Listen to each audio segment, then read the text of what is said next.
The rain drummed against the windows like ghostly fingers tapping on the glass.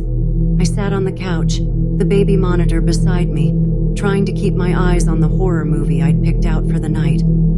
I was babysitting little Emily, a precocious 7-year-old with curly red hair and an insatiable curiosity.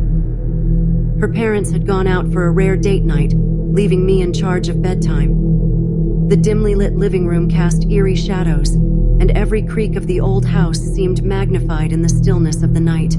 Despite my best efforts to immerse myself in the movie, my nerves were on edge. That's when the first call came in. I glanced at my phone, the screen flashing with an unknown number. Hesitating for a moment, I finally answered, expecting it to be Emily's parents checking in. But the voice on the other end sent a chill down my spine. It was a low, raspy whisper, barely audible. "Emily," the voice murmured. "I'm watching you." I gasped and hung up, my heart racing. It had to be a prank call, right? But how could anyone know I was babysitting here? And how did they know Emily's name? I tried to shake off the unease and attributed it to my overactive imagination. Emily remained sound asleep upstairs, her soft snores coming through the baby monitor. I returned to my movie, trying to ignore the growing sense of dread. Minutes turned into hours, and just as I began to relax, my phone rang again. This time, the number was blocked. I hesitated but answered cautiously. "Leave her," the voice hissed, barely audible over the static. "Leave her now."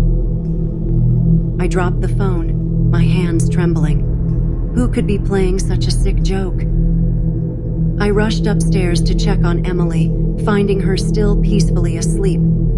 Unable to explain the calls, I decided to call the police. As I explained the situation to the dispatcher, she assured me they would send a patrol car to check things out. Feeling somewhat safer, I returned to my spot on the couch, anxiously waiting for the police to arrive.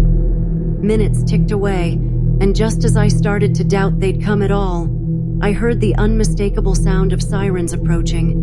Relief washed over me as 2 officers, one young and one older, came to the door. They listened to my story, taking my concerns seriously. The younger officer inspected the house, while the older one asked me more questions. It was during their search that they found it, a hidden compartment in the basement containing newspaper clippings of Emily's parents. "These clippings are old," the older officer said, his brow furrowing. "From before they even had a child?"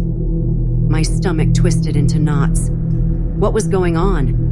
Emily's parents were a lovely couple who had recently moved to town, and I'd met them several times. This made no sense. Suddenly, the lights in the house flickered, and a loud crash echoed from the basement. The officers exchanged worried glances and hurried downstairs. I followed them, my heart pounding in my chest. In the dimly lit basement, we found the source of the noise. The younger officer had knocked over a stack of old books, but that wasn't the only thing we noticed.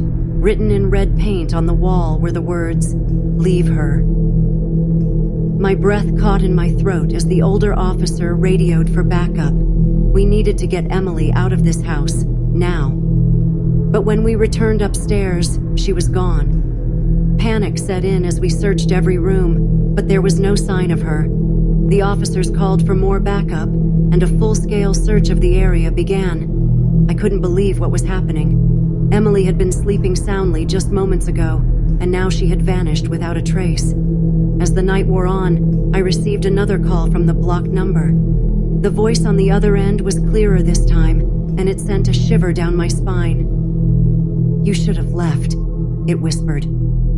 Tears welled up in my eyes as I clutched my phone, my mind racing with fear and confusion. How had this happened? Who could have taken Emily? The police searched the house again, but there were no signs of a break-in, no clues as to where Emily might have gone. It was as if she had simply disappeared into thin air. Hours turned into days, and the search for Emily continued, but there was no trace of her. I couldn't shake the feeling that I had failed her, that I should have left the moment those strange calls began. The investigation into Emily's disappearance yielded no answers, and the case eventually went cold. But I will never forget that night. The night when strange calls and eerie messages turned a peaceful babysitting job into a horrifying nightmare. And Emily, sweet Emily, remains missing. Her fate a mystery that haunts my dreams to this day.